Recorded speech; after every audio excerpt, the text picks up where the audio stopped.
This video is brought to you by Surfshark VPN. Stick around to the end of the video for a special offer they're making available through my channel. Back 4 Blood got a lot of mixed feedback during its beta window. On balance, I think a lot of people enjoyed it, but many veteran Left 4 Dead players were disappointed by it, saying that it lacked the personality and attention to detail that the Left 4 Dead series is known for. Personally, I enjoyed it, well, the PvE side of the game at least. I played through the beta with some mates on veteran difficulty, and we all agreed that this was a well-made, tightly designed experience with solid level design, gunplay, enemy design, and difficulty tuning. The card system in particular showed a lot of promise, and we were all keen to jump into the final version of the game come launch. Having now completed the game with almost all those same 4 people, Austin was too busy playing New World, very disappointed, and playing through different parts of it again at higher difficulties, we certainly landed in a different place versus our beta impressions. One of my guys did not like this at all. He was like, I hate this game. I think the 2 others were kind of lukewarm on it, and I'm really conflicted on this one, to be honest, and this review will definitely reflect that. I don't have a clear recommendation for this one, and as I describe it to you, I'm going to jump back and forth between likes and dislikes a lot. On the one hand, I think Back 4 Blood has so much going for it. Many of the fundamentals that this game needed to nail. The setting, the gunplay, the enemy design, the maps, the encounter design. This game absolutely nails them at certain points. There were moments in this campaign where I was like, hell fuck yes, this is perfect, with precisely tuned difficulty and awesome set pieces and a banging soundtrack and that white knuckle sweaty palm tension that these co-op shooters are all about. When this game is firing on all cylinders, it is absolutely roaring. See what those bastards did to me? Reloading! That empty clip sounds bad, right? But I will say that moments like that were rarer than I would have liked. I think the beta left such a good impression on me because it was more front-loaded than I knew. In terms of location and enemy variety, I expected a lot more progression and diversity as I moved into Acts 2 and 3, but that never really came. On top of that, there's some difficulty stuff here, which is difficult to talk about in any meaningful way because it always descends into the whole get good mudslinging thing. But for real, there's something wrong here. Recruit is too easy, but the jump to veteran is crazy. During the beta, we were so impressed by how well balanced veteran difficulty felt. Turtle Rock made massive changes to that difficulty post-beta because during our recent playthrough, we found veteran really over the top and exhausting despite having fully stacked builds that should have made things easier than they did. There are also some big issues here with solo play, both in terms of its core design and some of the restrictions that Turtle Rock have placed on solo players, excluding them from things like player progression and achievements. That stuff is a real bummer and will be a very justified deal breaker for some. I think I come away from Back 4 Blood looking forward to playing more of it in the future rather than wanting to play more of it right now, with some rebalancing across its difficulties, its enemy design, its card system, as well as some new content that feels more distinct and unique than what Acts 2 and 3 serve up. I think this will eventually be fantastic. Without that player-created content ecosystem, Back 4 Blood will always live in the shadow of Left 4 Dead, and I think that hardcore Left 4 Dead fans will still probably steer clear of this one. But if Turtle Rock tighten the screws and add more content, I suspect that in time it will lure more and more of those fans toward it. The future of Back 4 Blood is bright. Right now though, I think things are a little more murky.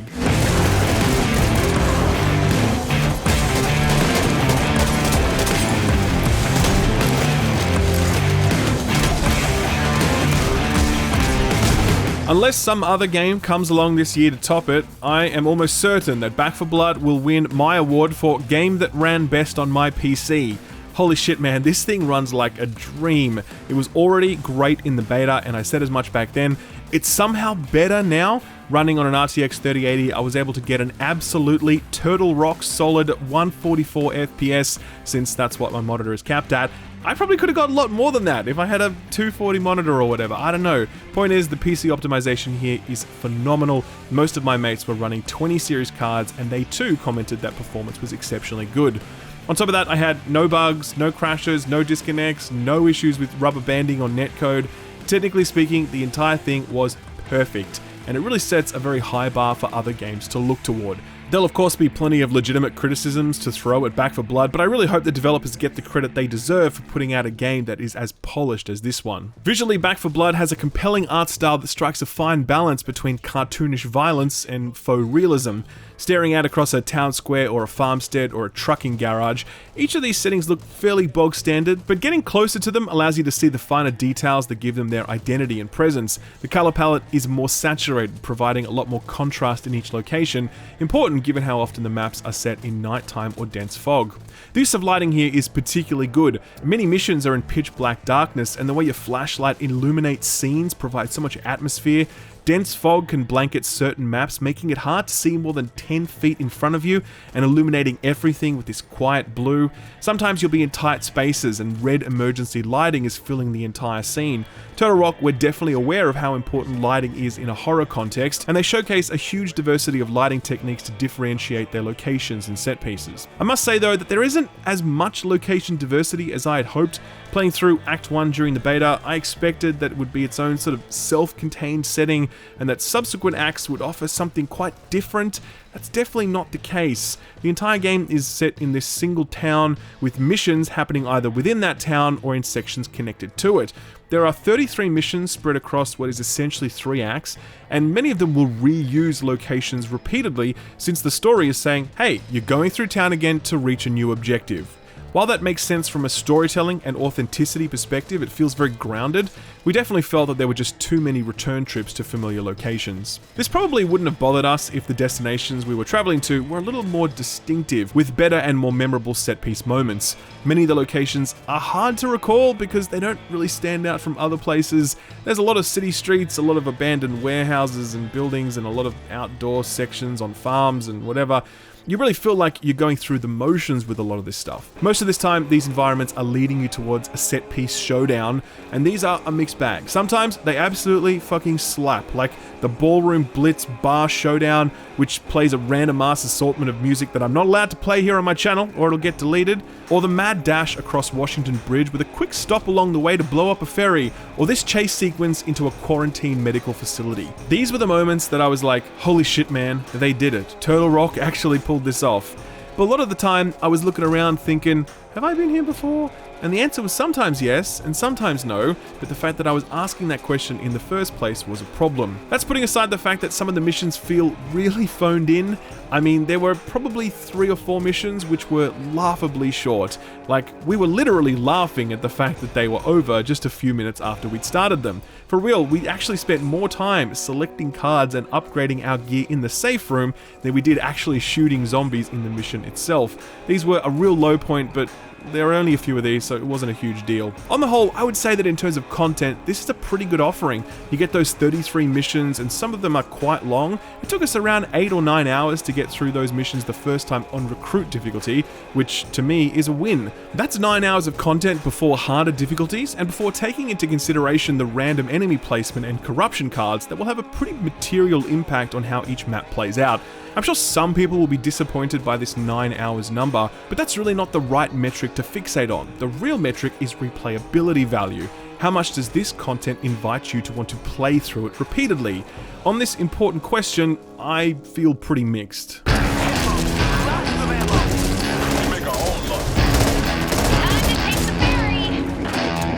When I played through the Back 4 Blood beta on the middle veteran difficulty, my mates and I were really impressed by it and felt like the developers landed in a really great place with it. Tough, but fair. When we started our playthrough for the review, we started in veteran difficulty, not only because we had done it before in the beta, but because we're all competent, experienced first-person shooter players. My mates in particular are very, very fucking good. I'm decent, but these guys are next level, okay? So we started, and by the 3rd level or so, we were just like, what is going on here? We just couldn't do it. The game was just throwing so much at us, and it didn't feel good either. It didn't feel like, oh, we're doing something wrong here. It just felt like the game was throwing absolutely everything it had all at once. It felt like a throughput issue rather than a tactics or a strategy issue. So we said, okay, let's drop it down to recruit difficulty, which is what we did, and that was just really easy. Like, yeah, really face roll. It got a bit hairy sometimes, but overall it was very cruisy. We finished the campaign, and that allowed us to unlock a whole boatload of cards. So we built these fairly robust decks where I was focused on healing, and another one of my friends was a tank SMG hybrid, and the other two were running mixed medium range classes, and we had a whole bunch of cards that would provide benefits to the whole group under certain conditions and passively. We are competent, experienced players with solid builds and experience playing through Act 1 Veteran difficulty in the beta. We went back into Veteran after clearing the game on Recruit. We made it about 2/3 the way through the first act before we just wanted to stop. We could have kept going, but none of us wanted to because the difficulty model that the game had adopted was so exhausting that none of us were really having any fun. In the beta, I commented that none of the encounters felt unfair, that the game wasn't just endlessly dumping enemies on us as a lazy difficulty crutch. Well, in the final product, on Veteran difficulty, it feels like every encounter is doing that. The shitty fodder zombies are no big deal, but the big dudes, the special infected, I mean, you can have 3 or 4 or 5 of these up at a time, and it's a problem because some of them are very hard to bring down because of their design. The tall boys are the biggest issue. They have a mountain of health unless you're able to hit their weak spot, which pops pretty quickly when you can hit it. The problem is that they hide their weak spot as they approach you, and not sticking together as a team in this game is a very bad idea because enemies can bind you and you can only be broken out by your teammates unless you're running a very specific card. So if you're sticking together, that means that no one can really flank and get a line of sight on that weak spot, and he's probably going to reach you and do his thing. Not to mention the explodey boys who will run up to you and knock you around, or the ranged spitters whose ability can't be interrupted even while you're shooting them. The enemy design doesn't provide enough space for counterplay. It is almost always a throughput issue, and when the spawn dial gets turned to 11, it really just feels like there's not much you can do. One of the biggest flaws within the special infected design is that they don't have any audio cues for when they spawn, and they spawn totally randomly, and they can spawn from any direction. So you and your team can be focused targeting a tall boy who's coming up at you, and all of a sudden another tall boy pops his head around the corner and he's like, "What's up?"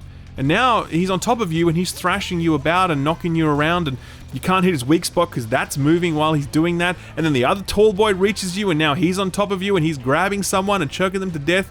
Things collapse so fast in Back 4 Blood, not just because of how many special infected spawn, and not just because of how much HP they have, but because of how few counterplay options they present, either in their weak spot design or in the amount of notice they give you before they're on top of you. Obviously, part of this is get good. Definitely. I have definitely seen on Reddit and in the Discord plenty of talk about builds and strategies that will make this stuff easier. I am certain that with more practice and more build optimization, that this will get easier. But what my mates and I experienced was so suffocating that it just felt boring. Like, we had no agency in those moments. It wasn't butt-clenching tension, it was groan-inducing tedium. We went through that as experienced, geared players coordinating on Discord, and we've known each other for a long time, so we're communicating and we work well together.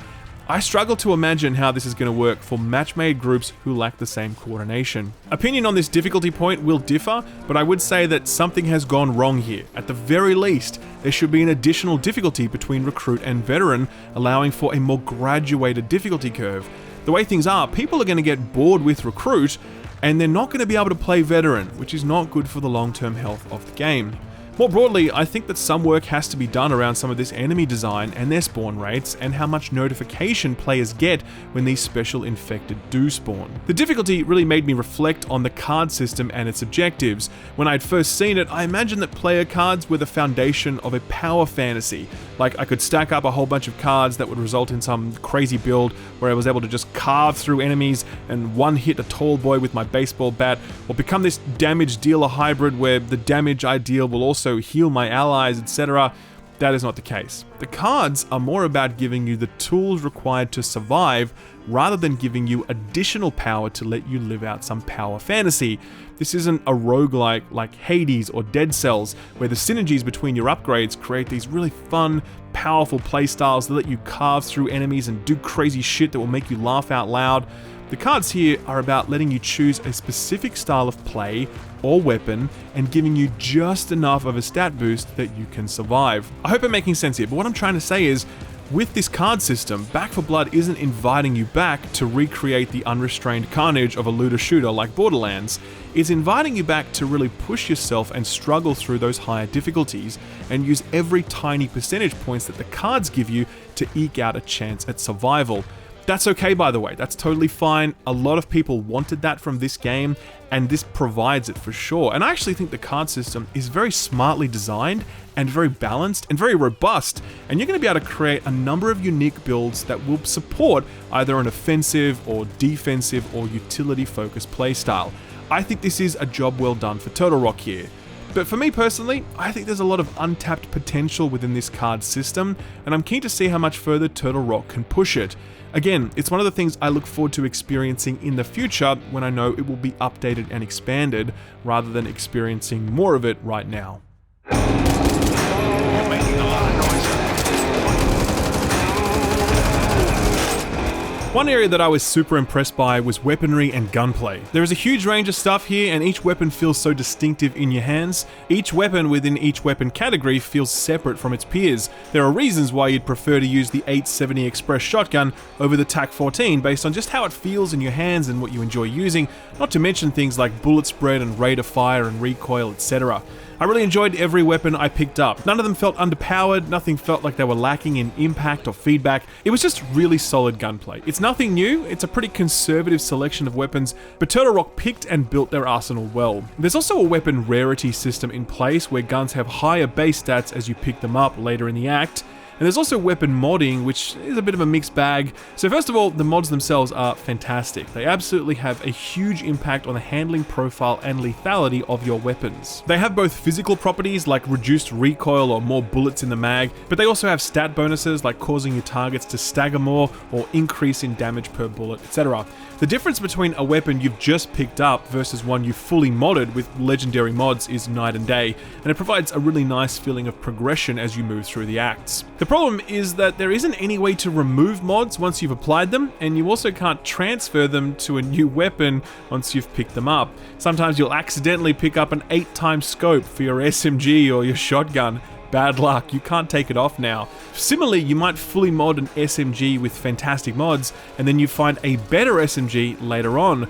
Well, because you can't transfer those mods from one gun to the next, you'll often forego upgrades because the weapon mods you have are just too good to give up. That's not good decision making in this context, and it feels like there's a system missing here.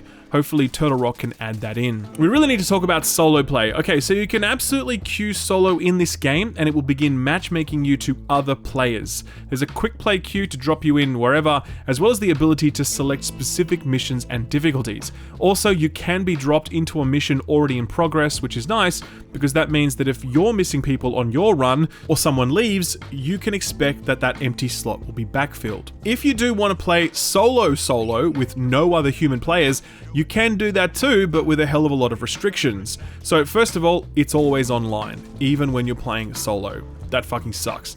Not sure why games do this. Developers have told me that there are reasons for this, but it's still always disappointing, particularly from a game preservation perspective, since Back 4 Blood servers will eventually be shut off one day, and when that happens, this game becomes completely lost to history. Anyway, in order to play solo, there's a specific option in the menu to do so called Solo Campaign. When you click on that, the first thing it does is warn you that you can't earn any supply points or any achievements. Okay, so supply points are what's used to unlock the game's cards, player skins, and weapon skins. Now, all of the player cards are unlocked for you in solo play, which kind of sucks to be honest, because you immediately lose one of the biggest progression carrots that the game offers you, the lure of grinding out those cards and slowly building some decent decks. I liked doing that in the co-op side of the game, and it sucks that solo players won't get to enjoy that. Same goes for cosmetics. Like, it's inexcusable that solo players won't be able to unlock any of these. Same thing goes for achievements. Like, what the hell? Why would you not want your solo players to earn achievements? I'm so baffled by this design, and I really struggle to think of any game that has gone so far out of its way to punish solo players this much.